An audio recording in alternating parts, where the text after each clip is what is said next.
Nagsisimula ang isang bagong maliwanag na araw at oras na para pumunta sa paaralan. Kasama ang maliliit na pato, handa para sa isang bagong pakikipagsapalaran. Inihahanda ng inang pato ang mga bata ng may pagmamahal at inilalagay sa kanilang mga bagang mga merienda.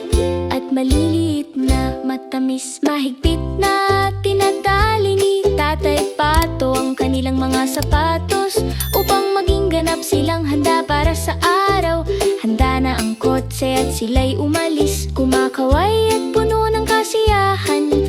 Ngumiti si Tatay Pato at sinabi, magkaroon kayo ng magandang araw. Habang masayang tumatalon ang mga bata, handa nang maglaro.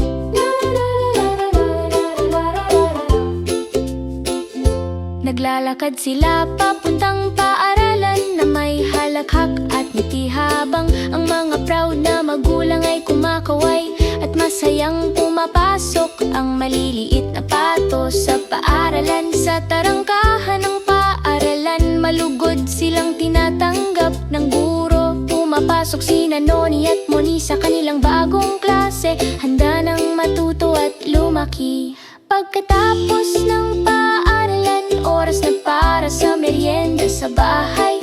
Nag-iihaw ng masasarap na pagkain si Tatay Pato habang nagbibig ng matamis na cupcake. Si Inang Pato nagkakatipo ng buong pamilya at nag-i-enjoy sa perpektong merienda.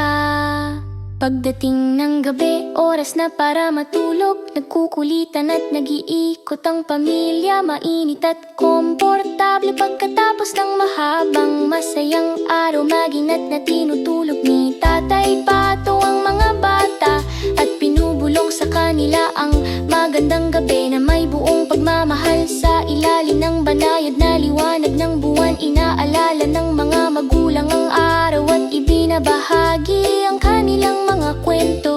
Bukas naghihintay ang mga bagong pakikipagsapalaran para sa masayang pamilyang pato. Ho, ho, ho.